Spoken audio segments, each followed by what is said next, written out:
So earlier this week, we got some of the biggest news regarding LEGO Star Wars 2024, and that being that LEGO will be celebrating the 25th anniversary of the LEGO Star Wars theme. And basically how they are doing so is they will be including additional minifigures in specific sets that basically are, fan characters and basically most wanted minifigures that LEGO's never done before. We do have two technically confirmed right now, that being Fives and Darth Malek, and I've heard from multiple different people. We should be getting from about 5 to 7 of them throughout the entirety of 2024. So today I want to take a look at my top 5 predictions regarding what minifigures that might be. And there is actually one out of these 5 that I've heard a little bit of background chatter with, so I'll definitely tell you guys which one that is as I get to it. So without further ado, let's go over those minifigures.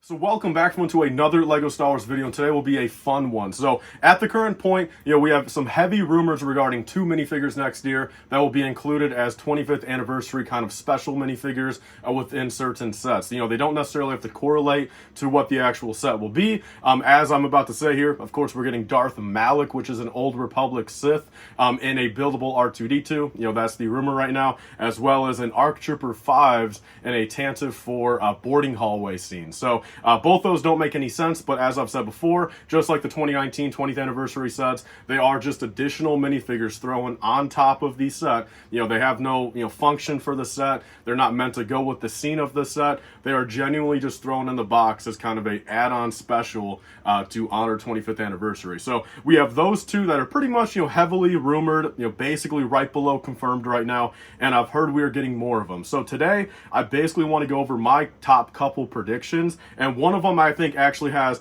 a little bit of validity above just a prediction. So I'm definitely going to tell you guys that. And what we have to keep in mind here are these are characters and minifigures that basically make no sense, anywhere else. Our Trooper 5s, that's something that we could have had for about 10 years now.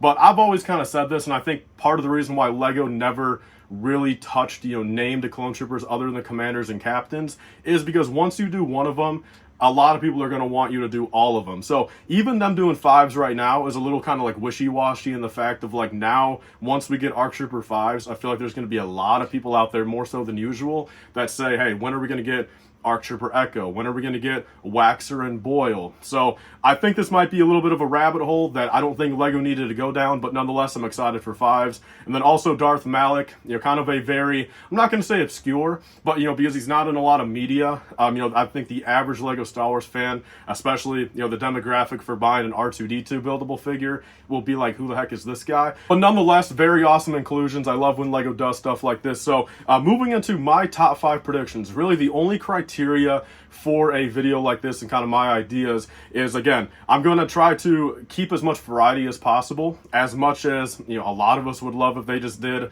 7 different clone troopers. It's the cold hard truth is they won't. They're already doing Clone Trooper and Old Republic. I'm going to try to keep all these other ones in different eras of Star Wars. First one being Dexter Jester. So right here, this is going to be taking up the prequel spot, and as much as I feel like more so in the past couple years, a lot of us have been wanting Dex's Diner, whether it's a promo or a diorama set. I think it's the cold hard truth, and I think including myself and everyone watching this video, I think we all have to kind of just finally realize and turn it off in our brain that we will never get a Dex's Diner set, at least in my opinion. So I think this is a perfect time to bring in a Dexter Jester, man. Just put him in a set. I think they could still reuse that Pon Krell mold and then just get a little something else going for like the torso and the coloring, of course, and the print. And I think that would be a fun one. I think that's one of those that fits that criteria of, genuinely, if we never get a Dex's Diner, there's no other way or no other reason to ever get a Dex himself. So let's maybe throw him in as an additional minifigure,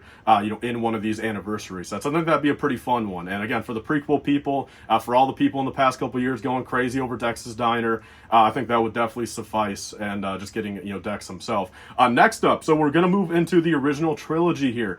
This is one that, in my opinion, technically doesn't really correlate to the OT too much, but the second I thought about this, it just made perfect sense, and technically this minifigure makes sense in the boarding diorama set. Maybe a little too much sense. So this is actually a Rebel Friend minifigure, and again, this could be, again, not necessarily in the original trilogy, but he is a rebel trooper technically, more so kind of like a if you know you know type thing. But again, that Complete Saga game has been around for coming up on 20 years now, so I feel like a lot of people that collect, say, the physical product of Lego Star Wars would definitely kind of recognize who this is. And again, if you put him in the boarding diorama set, it is a special minifigure on the side, sure. If you don't know who it is, it's still a collectible figure.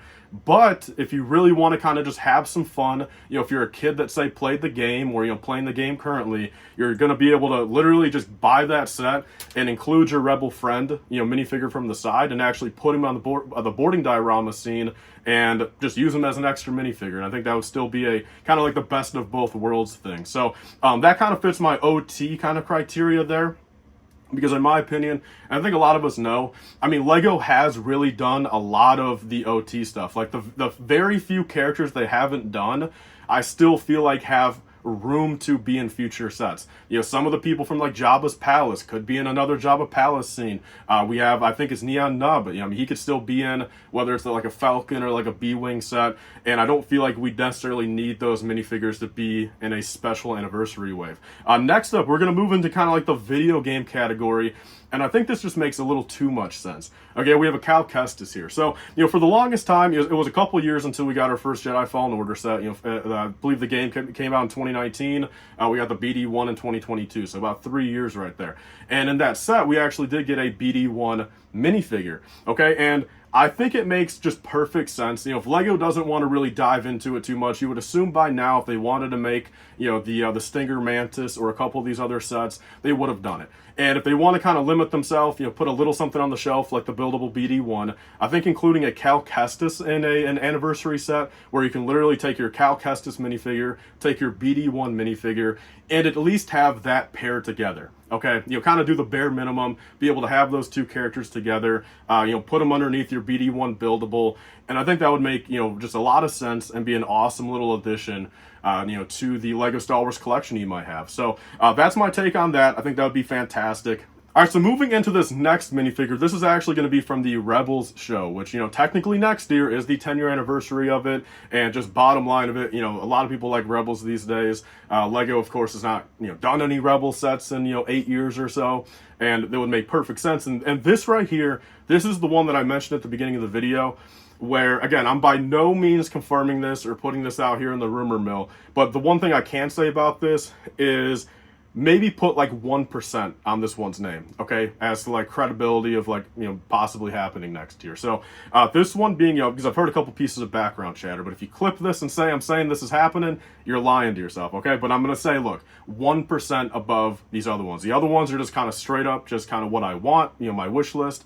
This one I'm about to say, I put it on this list because I've heard a little bit of background chatter. That being the Rebels outfit Darth Maul minifigure. So, of course, this one right here is technically one that could have been in a set at some point, but looking back, there's really no set for him, okay?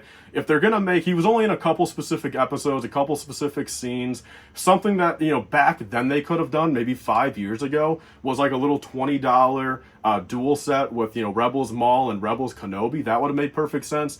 But at this current point, I think Rebels Darth Maul is Darth Maul himself is a big enough character. Lego has been seeming to do a lot more. They did Season 7 Maul, they did Crimson Dawn Maul, and they've, of course, done a lot of other Mauls in the past. This, I would not put it past them. So I'm putting this on this list for the fact of, again, I've heard a little bit of background chatter, so I'm going to put it here to kind of just put it out there type of thing as a conceptual idea that's possible. Through and through, I think this is a, character that people love, and let alone an outfit that really, besides for something like this, I don't think we could ever really see it. So Rebels Darth Maul is my fourth prediction. All right, guys, so moving into the last minifigure here, and this is actually from the beloved sequel trilogy, and how about we just have him speak for himself here? There we go. Okay, so this is, of course, who I'm, looking for, my prediction, who I want. If they're going to do anything from the sequels, how about we make a little Babu Frig minifigure? So yes, guys, that's who I'm hoping for from the sequel trilogy if they were to do different eras. Nothing much more to say about Babu. If you guys know, who I am and kind of what the channel's all about, I'm a big Babu guy. So at the end of the day, that would be very awesome if we get just a little Babu, little, two bricks tall little Babu minifigure in a set. set since, again, I think at this point, you know, we've seen Anzellans, of course, and other, you know, Mando 3, but, you know, are we ever going to see Babu himself ever again? And at this current point, you know, as much as I think the Mando 3 Anzellans are probably more like culturally classic, you know, due to like the squeezy scene and stuff like that. I think Babu, you know, for having a name behind him at least, and, you know, arguably the, you know, the only good part of Rise of Skywalker, I think would definitely help his credibility in being a, you know, that's the Anzellan they pick for a minifigure like this. And I don't think Babu would really fit anywhere else. You know, are we ever going to get Rise of Skywalker sets ever again? Are we ever going to see Babu ever again? I hope so, but I don't know. So that is everything for today's video. Those are my top 5 kind of predictions and wants for 2024 if they end up doing 7 minifigures total. And definitely leave your thoughts down below. Which ones do you guys think are the most likely? And leave your most wanted minifigures down below also. Again, I try to keep this kind of realistic. I try to give as much variety as possible. And I really think the key of what they're doing next year are going to be characters and minifigures that just factually are kind of overdue and don't make sense in really any other Lego Star Wars set that they could ever make. So there's my take on it. There's my predictions. Like I said, put Rebels Darth Maul just a smidge above a prediction, like I said. But again, I'm not confirming it, not even putting it out there as a rumor, but we'll have to see what happens if we do get a Rebels Darth Maul next year. But with all that being said, thank you guys all so much for watching. 2024 Lego Star Wars looks to be a pretty good year from what we've heard so far. And I'll see you guys all in the next one. Bye guys, and stay safe.